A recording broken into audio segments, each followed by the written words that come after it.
start by just giving me like kicks, but like you gotta separate them like a lot.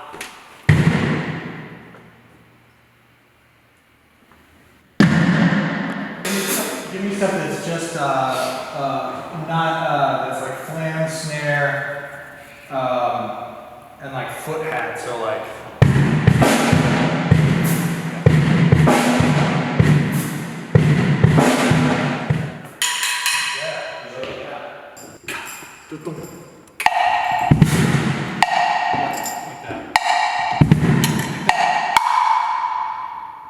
Hit that. Hit that. You should have both these, and you should be doing stuff with both these.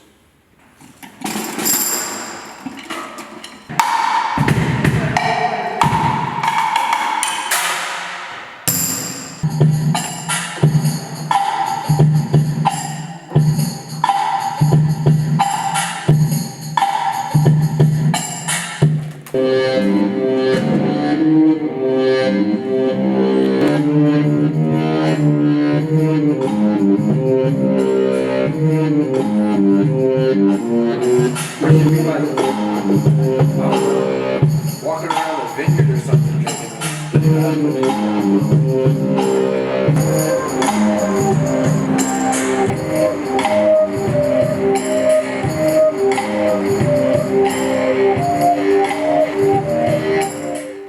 Is that louder?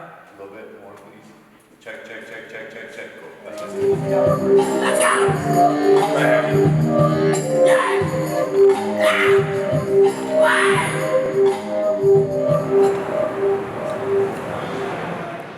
Good? Yeah. You were hearing it, right? No. His headphones don't plug in. Oh. Do a little bit for me.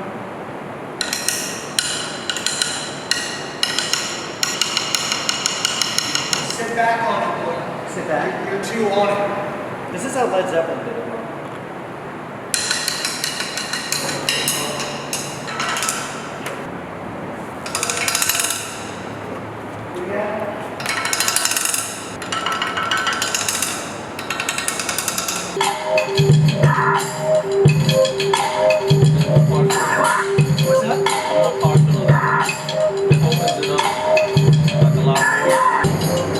I think when things get too routine for me, it's a tricky thing because there's like the balance of like being good about getting into routines and practicing and working and staying at it.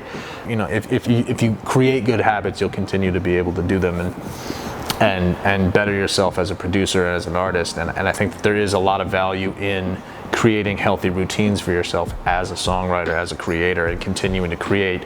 But I also think that you can get very things can get stale and too routine in your workflow.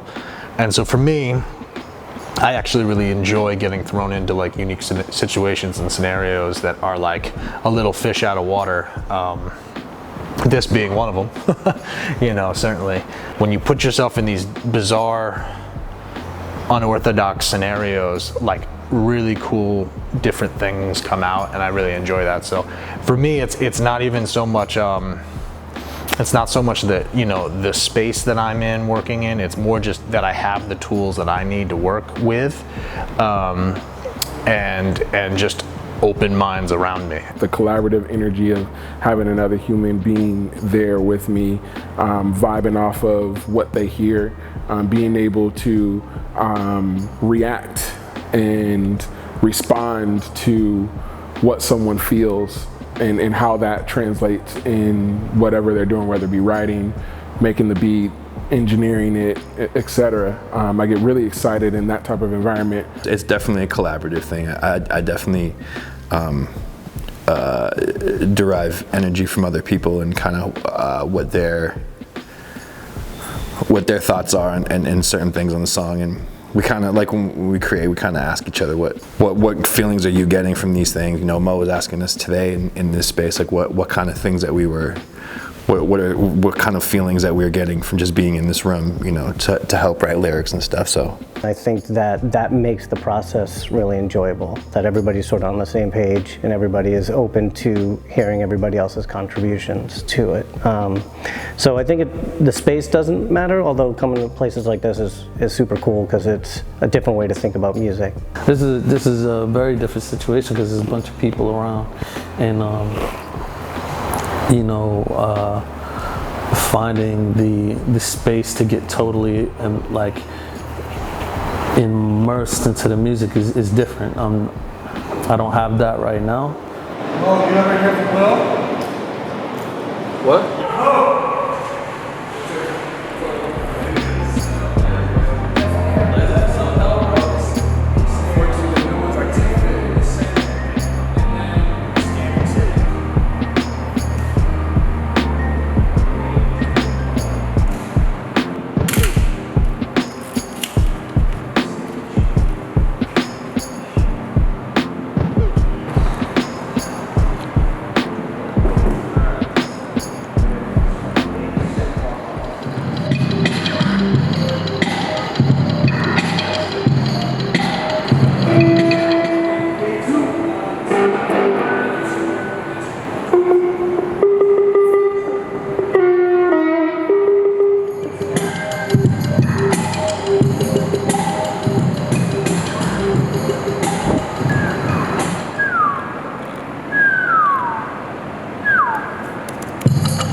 Hesitate on the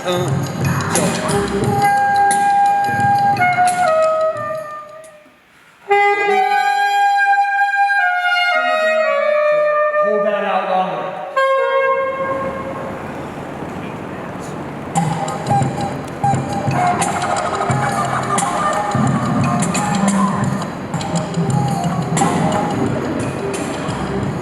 Yeah, so what's cool about a space, like working in a space like this, is you have this kind of like, this ability to get these sounds that, you know, 9 times out of 10 we have to kind of artificially create with computer sound, you know, computer plugins and things like that. Art could find a sound that sounds like a drumstick, you know, rolling against a radiator. You could probably make that sound, but you know, you're kind of getting it, so you're kind of saying, all right, listen, like that sound that you hear in the record is me, you know, rubbing my stick against a radiator that has been there for however long. So it's sort of like there's a story behind that sound now because it came from this building. To be able to pull natural reverbs and really not use any in-the-box plugins is a totally unique experience for me.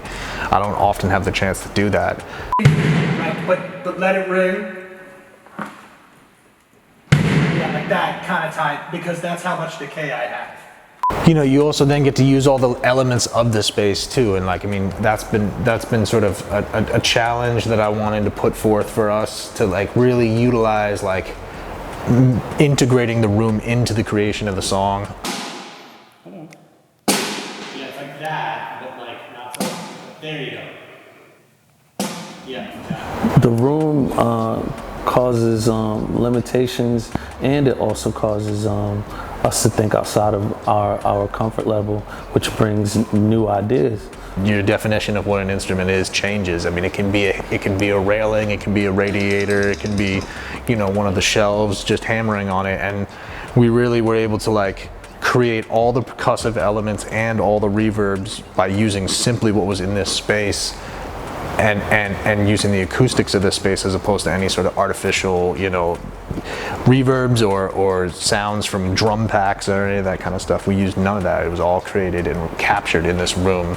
Being able to come to a different environment, see, feel, hear, and explore the space, see how we respond and react to it, I feel like we're big kids in a candy store. I think the playfulness is really the key to all of it. Is like, as long as you can remain kind of flexible and improvisational and playful with everything, you'll get cool results. They may not be exactly the ones you set out to get or the ones that you even thought you would get, but they are what they are, and they're cool.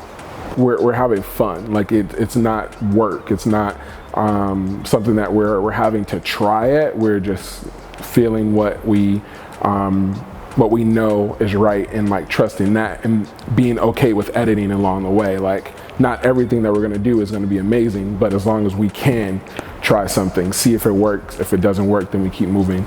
We've never had a situation like this.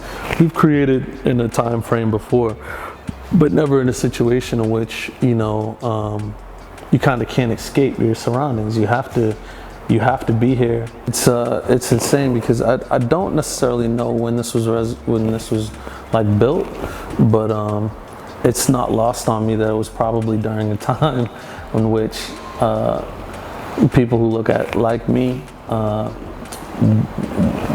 weren't meant to be in here. Our music is a direct reflection of Mo's Black experience, of the experience of oppressed people, where we are talking about the deeply rooted systemic racism and atrocity of our society. Looking up at this, it's basically a golden room, with like, how many columns running through it? 8 columns running 50 feet high. It's hard to not feel like you're making really important, awesome music. It is beautiful in here, but it is also decrepit and decayed, and I can definitely draw inspiration off of that, for sure. I don't think we feel at our best all the time, but that gold is still there, That thing that makes it shine bright is still there, even though, there's dents in the walls, there's little scrapes and cuts and stuff like that. Chandeliers glowing, and everything's golden.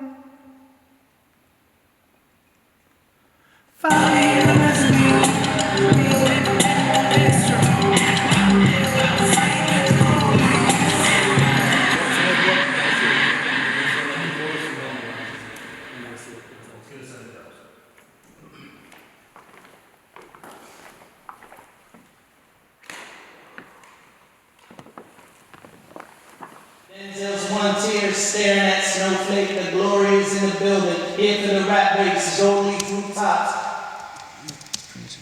Fruit tops, hot as an ashtray. Okay. That's absolutely. Yeah, that's it. Okay. Just start to do it again, so from the verse.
Yeah, Mo sent me the lyrics this morning and I read that one over coffee. Yeah. The best part is whenever we play that song. I thought